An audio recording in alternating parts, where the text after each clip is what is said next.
Hello, everybody. Welcome to Dogsplaining. It's Dana and Angela. And today we're going to be talking about when clients don't listen and how that makes us feel. And we won't discuss the frequency. With which Just that why it's happens. important. You mean on a daily basis? Yeah. And it, No, we don't talk just to hear ourselves talk. no, we have purpose behind it all. And interestingly enough, it happens in both the training and behavior work and the nutrition and wellness work. It's like, Yeah. I don't understand. Don't understand. So, well, let's jump in. And do you have a story or four in mind? I know I do. So many. Um, uh, you just have to trust the process. Right. Nothing nothing is immediate. And it's not even guaranteed. You have to go through the process to see the results. But first story I can think of is I know, and I know you've heard me complain about this one a lot, but I just had this little basset hound puppy. And man, she's cute. And everybody loves her. And she has a great personality, loves all the dogs, plays great, loves to train. As long as you put the leash on her and she knows she's in training mode, take the leash off and she's like, yeah, that was fun. Watch this. But they were really, really struggling with housebreaking issues and crate training issues. And the problem came back to she would do really, really good at my house every time she came to stay, but she would go home and nobody would keep a schedule. Mm-hmm. And I get it. There were three children in the house. One of them's a little older, but there's also some younger kids.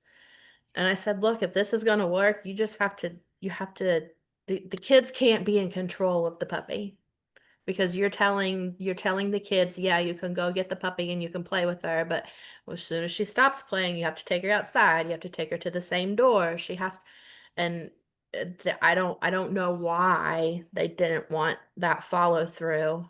I mean, I get it. It's probably hard. I don't have children, but though that was a crucial factor in her success, and they're still months later having issues. Thankfully, the kids went back to school this week. So I think they'll be able to get a little reset now that the kids are back in school. And that's the hard part sometimes for me is like you're still struggling months later when Mhm. they call and say, we still have a problem. And I'm like, I don't understand why, really. And I mean, I hear you when you say, we get it, that it's hard to be very consistent. But if you just put in that work for the first couple of weeks, then you're on the other side of this thing and you're not complaining about it 4 months later. You're not pissed off with the puppy for 4 months more. Yes, it's hard. And I don't know how to get that through a lot of people.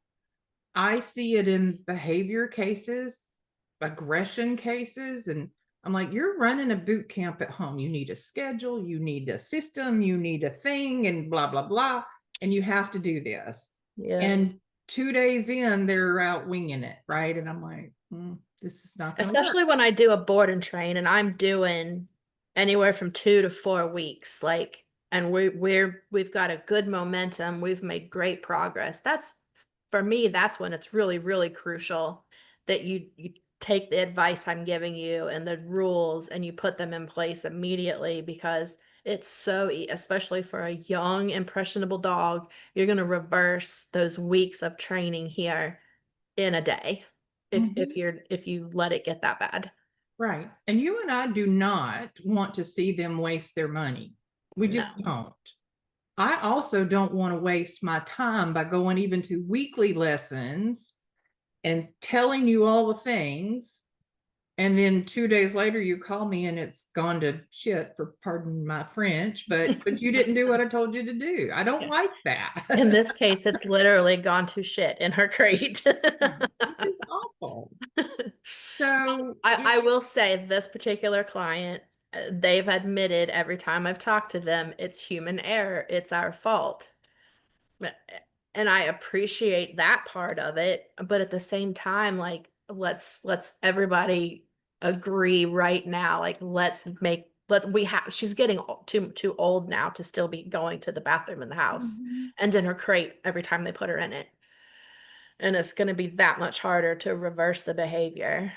So Yeah. she's actually going to come back here in a week, about a week, I think, and come back and do another week here so we can do another reset and send her home. And hopefully this time, fingers crossed, it's not summertime. There's not kids in and out all day. Hopefully we can get a hold of this situation. Mhm. But man, she's cute though. And no one can get mad at her because she's Yep. cute. You think she's cute. No. So what what do you think are our options with clients? This is not unique to you and me, right? I mean, it happens to every trainer or every nutritionist or whatever, but I don't know how to change the impression we make on people about how important what we're saying really is. Because even on my questionnaire and the agreement that they sign, it's like you're going to put in 30 minutes a day minimum, or if I don't do Yeah. puppy training really anymore, but you got to do these things. And they're all, I'm all in, I'm 100% committed until 24 hours after I walk out the door. I still think people believe there's like a magic wand when it comes to dog training. And even though we're saying you still have to put in the work, I think there's a part of them that believes that something's going to be instantaneous and they're not going to have to do as much work as we tell them to. Like, I don't know, false advertisement, maybe they think is what it is. I don't know. I wish I knew. But I know when I'm spending that kind of money on something, dog training's not cheap. It's only going to get more expensive as the economy keeps going the way it is. Right. And that's a lot of money to invest to say, okay, well, I hope it goes well. Thanks for all the hard work you did. And I think there's a perceived burden on the animal. Yeah. We have an expectation of them notifying us that they have to go potty. Well, cues are not always natural. We have to identify what the cue, like Harvey's cue is not to go at the door. Harvey doesn't make a sound. I mean, I've almost questioned if Harvey doesn't have like some form of autism, right? Because he's not vocal in any way.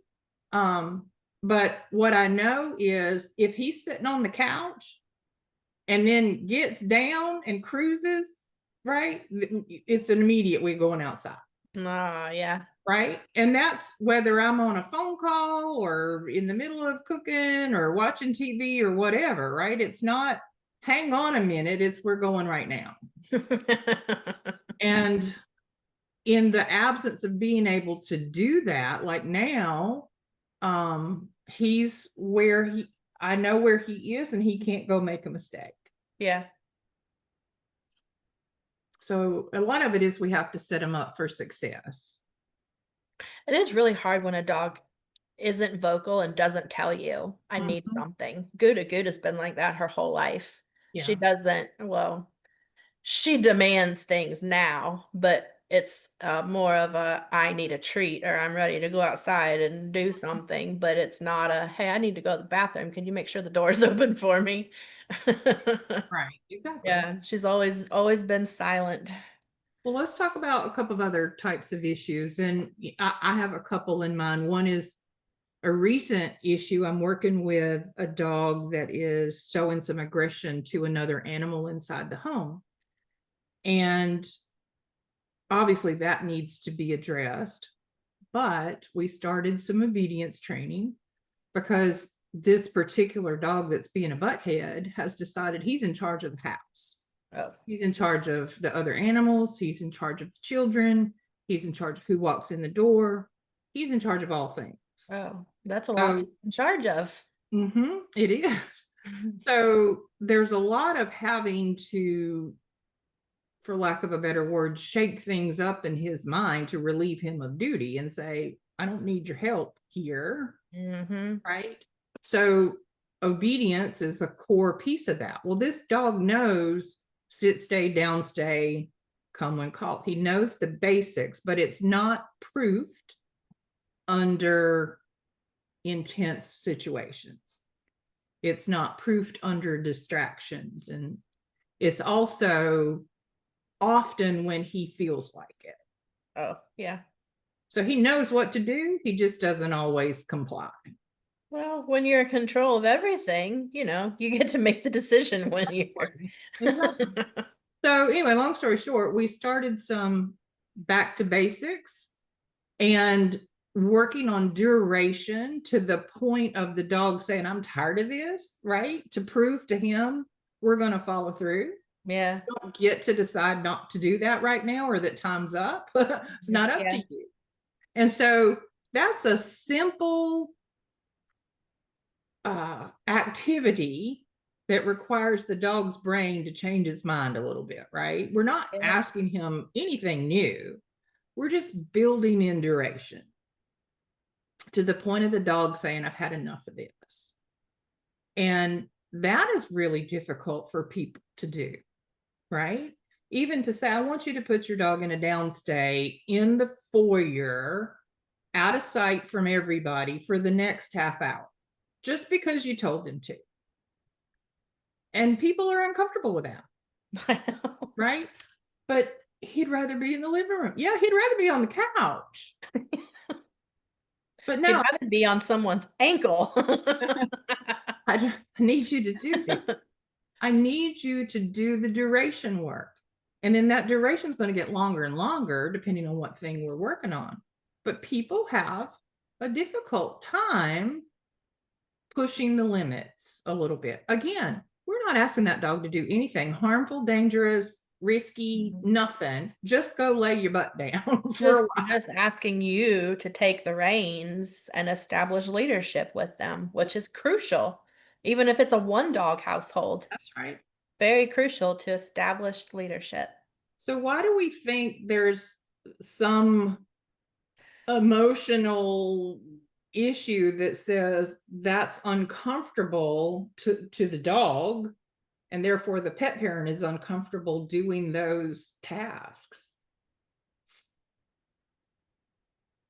I guess I can the way I rationalize it for myself when I'm struggling with wanting to shake a client, the person's dog. She doesn't mean that, y'all. I think too often pet parents, and it's a vulnerability thing, making our dogs vulnerable, just like we don't like feeling vulnerable as human beings.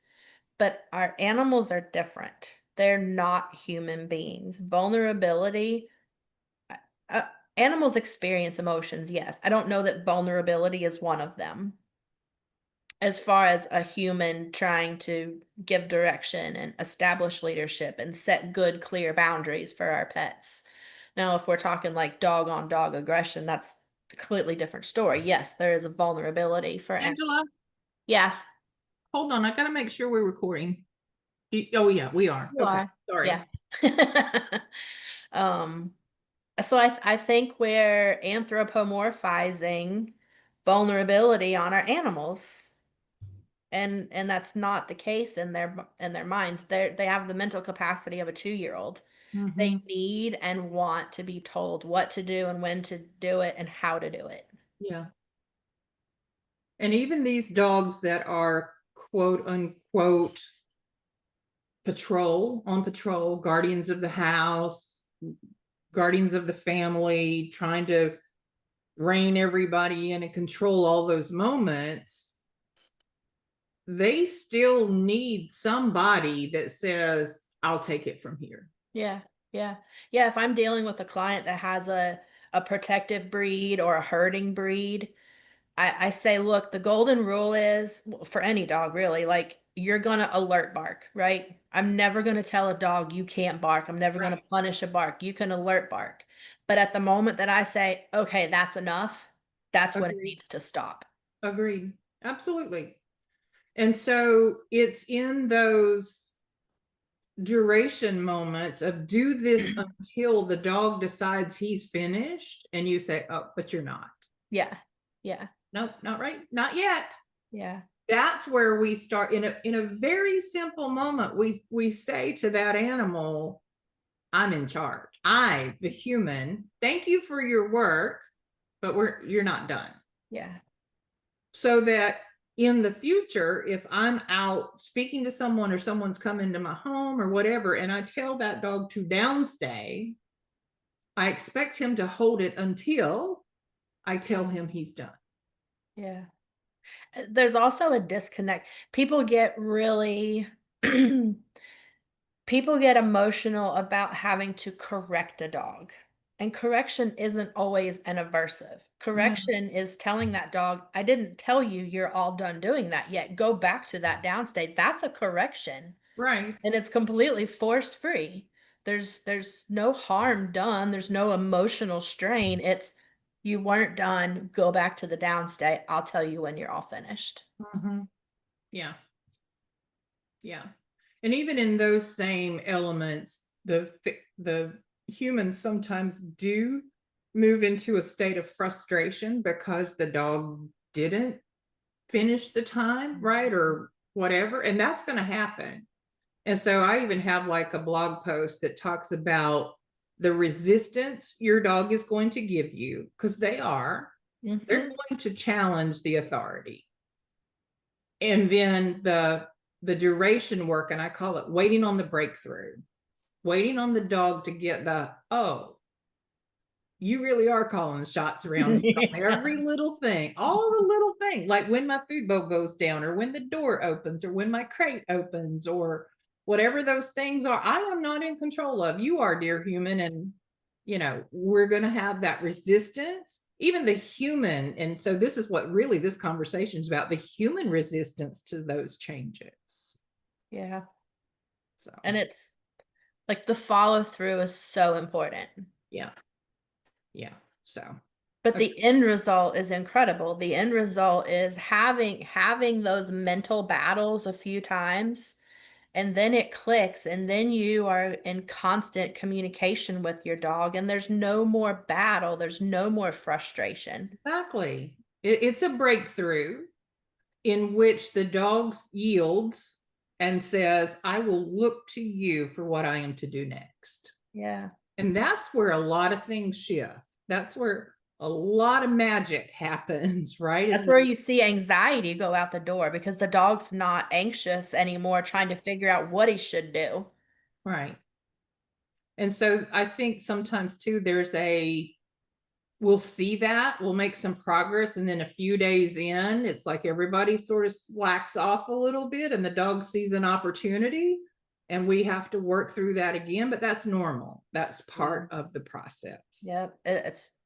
The way I try to help my clients understand that is if you raised children, you know, when you get to that teenage stage, that if you give an opportunity, it will be taken a lot further than you expected it will be taken, probably. Right. But you don't say, oh, whatever, we'll just fix that later. You say, no, teenager, we don't do this. Yeah. Right.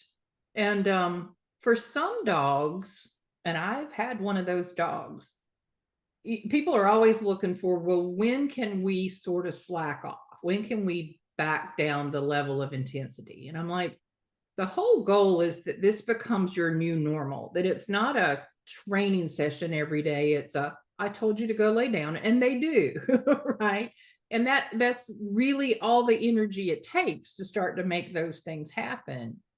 But if we don't reinforce and continue to make this the new normal, then you are going to see old habits creep back in, and the dog try to regain control from you at some point in the future. That's where I think a lot of things fall apart. Yeah, for sure. So, I think we just like when you raise a child, and again, I've not been there, but when you raise a child, you raise them till adulthood and then you send them on your way and you hope and you expect that they become responsible adults and have great lives.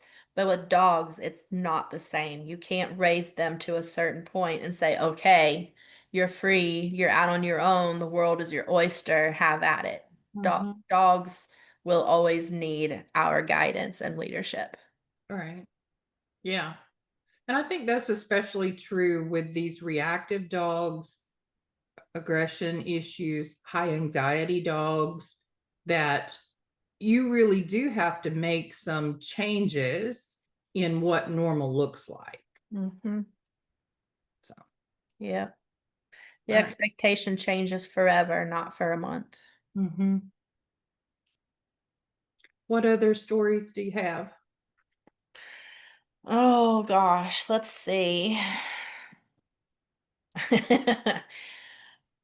There are a lot. I'm trying to think of something that was really profound. Well, I'll share one while you noodle on a topic. Yeah. In the nutrition and wellness space, I recently had an issue. The dog's not healthy, and I'm not going to go into a lot of detail about it, right? Dog's not healthy. We came up with a plan that is a build our way forward with holistic and step down from allopathic, right? After a consultation with me and a written summary from me of that action plan, the pet parent decided to stop all of the dog's current medication, cold turkey. Oh, that's terrifying. It did not go well, not even almost well.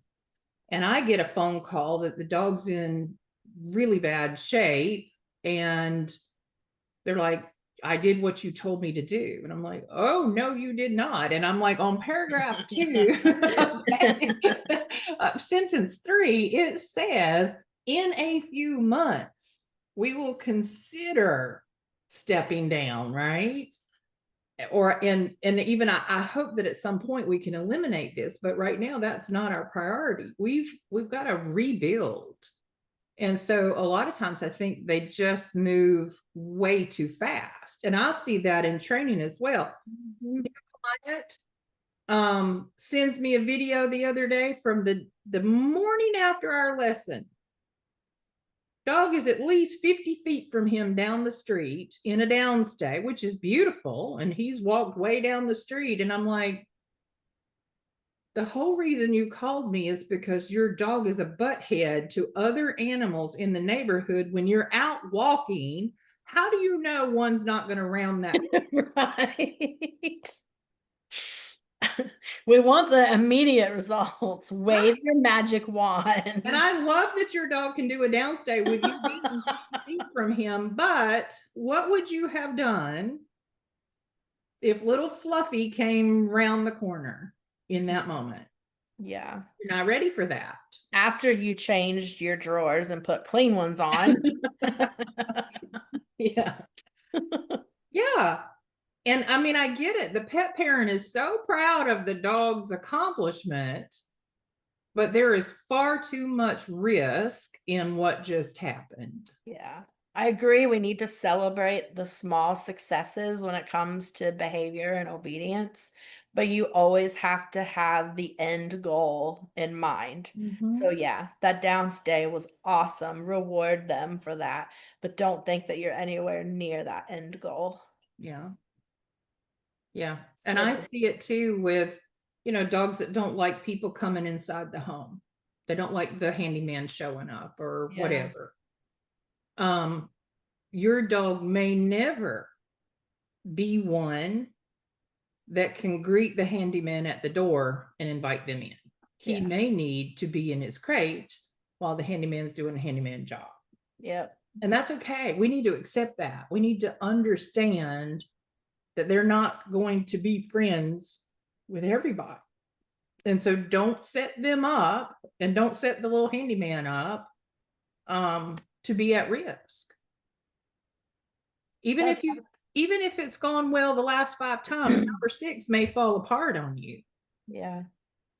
So I mean Angela, that concept alone is really popular, even with like dog interactions. And I just want my dog to be able to go to the park and love everybody. It's not like that. yeah. It may never You be like that. you're in silhouette because of the light behind you. Can you turn on a light? Help offset that a little bit.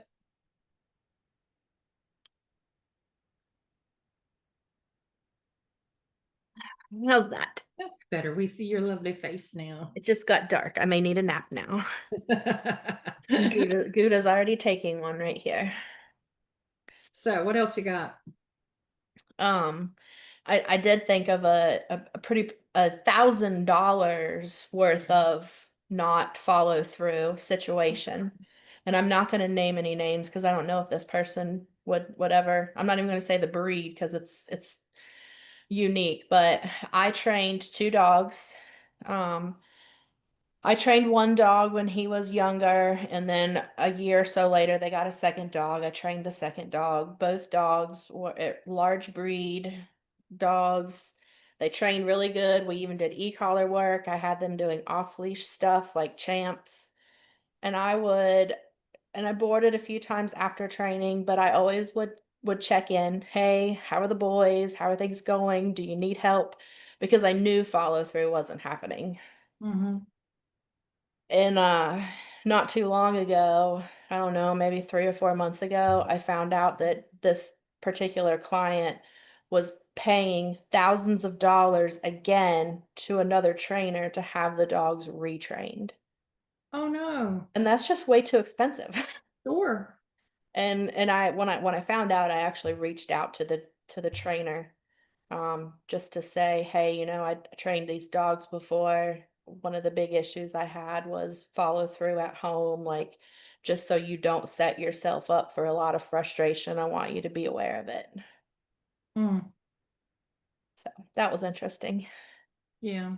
Do you think they were afraid to call you back, embarrassed to call you back? What? I don't know, because I checked in several times and and I wasn't the one that reached out to them directly. It was one of my former training coworkers that had the contact with the new trainer, but through me, I gave them information about what I had experienced, during my training.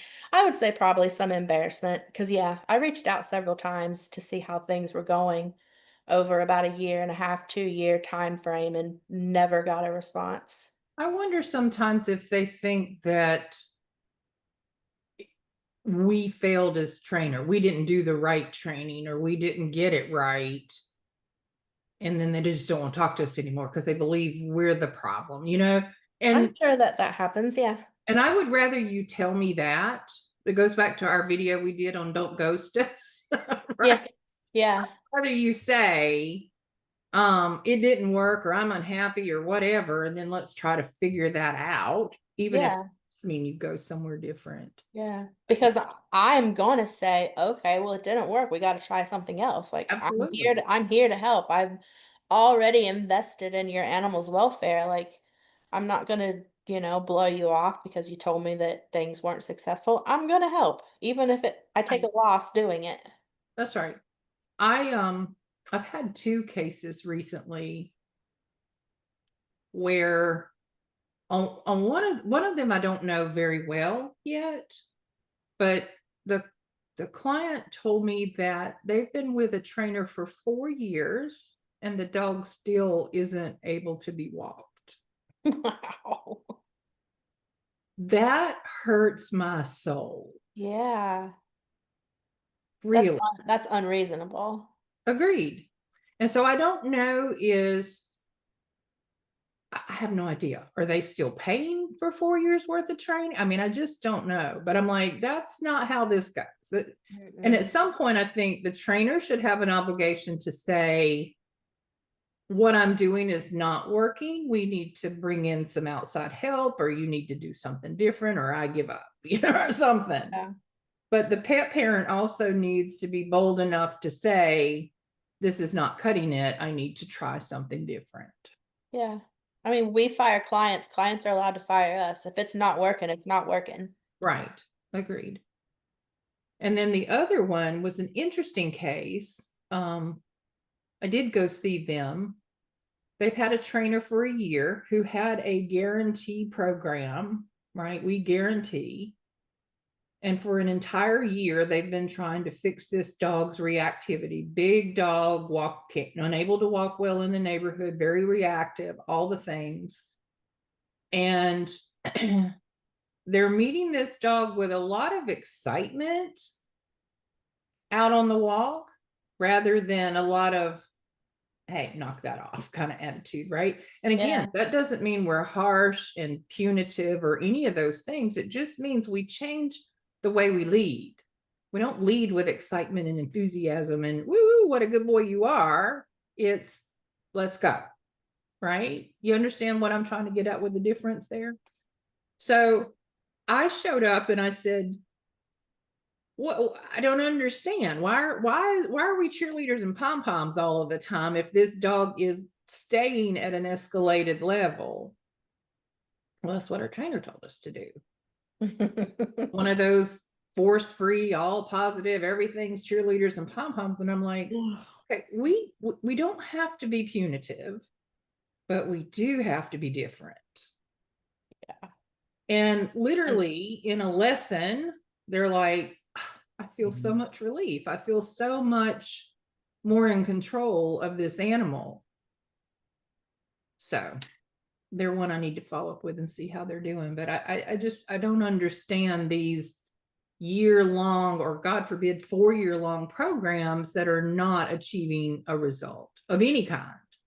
I think people are afraid of the word, of the concept of a consequence. You can Okay. still offer a consequence for bad behavior and be force free. But I don't Mm-hmm. think people understand that at all. People want to be force free. They don't want to use e-collars. I get that. I understand that. It's not for every dog. It's not for every dog owner. Right. But I had force somebody ask me for one recently. I said, no, I'm not putting that in your hands. Not happening. Yeah, but force free doesn't mean, well, maybe it does. It shouldn't mean that there's never going to be a consequence for bad behavior. Mm-hmm. Because in that situation, the consequence would have been, hey, no, knock it off. That's not what we're doing out here. Right. That's a consequence. Yeah. And so that takes me back to how this conversation with you and I started is the not listening part. If I have a reactive type dog, and I don't care if it's a little white fluffy or a big giant shepherd, I don't care. My rule is you are not to leave your driveway until you have proved sit stay, down stay, place, all of these things for direct, and you do your loose leash zigzag work and all get your heel all proofed up in the driveway. Mm-hmm. And then you can go one house to the right, one house to the left, and back home. And then you can do that again. Because what I'm trying to build there is that leadership we're talking about. Yep. I want the dog's mind to be interrupted from anticipating the route they're going to take and the dogs are going to meet on that walk. Yep. And guess what? 20 minutes back and forth up and down the driveway is the same amount of exercise as 20 minutes around the neighborhood. And in what we are doing, it is more mental work for the dog. We're Yeah. shaking things up in that little noggin, and he's like, well, this isn't normal. This is Yeah. not what I want to be doing. I want to go bark at Fido down the street. And Yep. instead, he's being required to follow leadership in a new way. That's a big thing. That's a big thing. And that mental exhaustion is often more draining than the physical. So I tell my clients, if you need the exercise, do the work with him and then put him up and go, you go take your walk. Yeah. You go do your thing. I cannot tell you how many clients have messaged me within 24 hours of having that conversation, and they're 2 miles from home and it all fell to shit. Yep. I'm like, why are you there? You were Pretty much not ready. 99% of the time, that's going to happen. What's that? 99% of the time, that's what's going to happen. But why? I don't know. It's the concept of 20 minutes in the driveway and 20 minutes around the neighborhood being the same physical amount of exercise does not compute. People think I've got to take my dog for a walk. No, you don't. Especially if your dog is reacting the way he is, that unhealthy state of mind isn't benefiting anyone, No especially your one. dog. No one. I would rather you sit in the driveway in a lawn chair with your dog on place and watch little Fluffy walk up and down the sidewalk 72 times than Yep. for you to meet them 4 houses down the road. Yep. I Until we're gonna get there, we're gonna make improvement. Honestly, knock on wood, I've never had one that I didn't make improvement. Yep. But it is there is such resistance to the changes we suggest they make. Yep. And I often say, am I failing to get the information to that pet parent? Does it not land as to why this is so important? But it just kills me when they text me that there's been a calamity of some sort. And I'm like, why were you even in that scenario? Yeah. I think that too comes back to the whole trust the process. Dealing with leash reactivity is a process. It's Yes. not unless you're gonna use a really aversive method of correction, there is no instantaneous result for leash reactivity. But no, because they are extremely well rehearsed at it. Yes, because every time you've gone for a walk in the past 3 years, it's been the most fun part of their day. Mhm. And they anticipate running into little white fluffy. Yeah. And so does the pet parent. Hmm. Even the the we're walking and then it's like, here they come. And the Hmm. emotion, the gut feeling, the brain feeling that even the human has is a type of reaction. So, AKA reactivity. It is wildly imprinted, well choreographed, and highly rehearsed. You're going to get the same result unless you change something. Yeah. I recently had a client this earlier this year. We both agreed that it we needed to just stop having weekly lessons because I could take the dog and walk the neighborhood and not have any issues. We could walk the neighborhood together and not have any issues, but they refused to walk past certain houses without me. Like, I can't be here every time you take your dog for a walk. You have to trust your dog that she can go by these houses and not have a blow up because I've seen her do it. But they were just too afraid, too traumatized, whatever it was, that they wouldn't do it without me. And I can't drive 45 minutes once a week every week to do the same thing when you're not going to follow through. You're not going to do what you need to do to get past the issue. Right. Yeah. It's This hard. this particular neighborhood has a ton of dogs off leash. So I know why and how the issue started, Mhm. but it could easily be reversed. I saw her pass those same dogs just with me, those dogs off leash. And it also means, if a dog's off leash, because everybody had electric fences in that neighborhood. So the Mhm. dogs run to the edge of the property but don't actually come off the property. I mean, they could, but just that alone, that behavior is incredibly threatening to a dog Sure. on leash. And I'm like, Absolutely. you also have to be authoritative to that other dog and tell it to get the hell out of the way. Go. Right. I mean, I do. Exactly. If a Yeah. dog's charging me, I don't care if it's my dog or not. You're going, go. And most of the time, they're like, oh crap, she kind of seems serious. Maybe I should get out of the way. That's right. And so in that scenario, board and train, I don't do board and train anymore anyway, but I wouldn't do it for reactivity Yeah. because I need the pet parent to grow in confidence in the same way the dog's growing in confidence, Yeah. right? And it's those little subtle tweaks on the leash when you're like, and you just, you can't see my hands, but you make this little, right?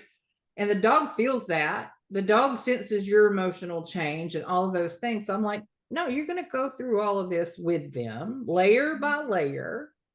Now, don't jump to lesson 7. If we're on lesson 1, we're not ready. We're going to do this in a progression, and Poppy's going to be your first dog that you see, right? We're going to fix it. But yeah, they jumped too far ahead. And I'll give you an example. I had a client long time ago with an adorable little white. I can't remember if it's a York. I can't remember if it was like a Westie or a Maltese or something, but a little white fluff ball, right? couldn't walk this dog, out of control, bad news, blah, blah, blah, miserable. Everybody was unhappy. I could walk that dog anywhere I wanted to go. Anywhere. The owner could not. So I took her to the park one day and she's all freaked out, right? Oh my God, this is going to be a nightmare. And I put the dog's leash in her hand and I said, we're going to take a little walk. And I want you to make up a story to tell me as we walk. It can be Little Red Riding Hood for all I care. I don't care what it is, but you're going to make up a fairy tale. And so we started walking and she starts thinking about this story she's creating in her mind. She's a very creative person. So this was pretty easy for her. She started making up this story. Fast forward to we got back to the cars and I said, how was that for you? And she said, what? And I said, how did Maestro do? And she's like, she's looking at him like, I can't believe we just walked this entire park and he didn't make them sound. Yep. Not one. And I said, what do you think the difference was? And she said, I wasn't focused on him. I wasn't expecting him. I was telling you something very different. And my attention and my anxiety was less. Yep. And I've done the same thing, the reactive dog lesson. Listen, if you can find a place for us to do reactive group dog training, I will show up every Saturday. Because this is probably the number one issue people have, right? Oh yeah, easily. We could get them 8, 10, 12 dogs all walking, working, interact, and the owners are like, I cannot believe, and I'm like, it's because you parent are listening to me. You're following instructions and you're less focused on the dog and more about me because I'm giving you the steps to take. I need you to imprint these and believe this is possible because you just saw it and go do that at home. Yeah. It's so hard. I mean, I have clients from years ago that I did the initial training and they still can't walk their dog in their neighborhood. But I can take their dog and, like you said, walk them through a group of 20 dogs and no reaction at all because our relationship is different. Right. Exactly. And there's no extra training that I can continue to do to fix that situation. No, exactly. At some point, they have to shift their own mental gears. Yeah. All right.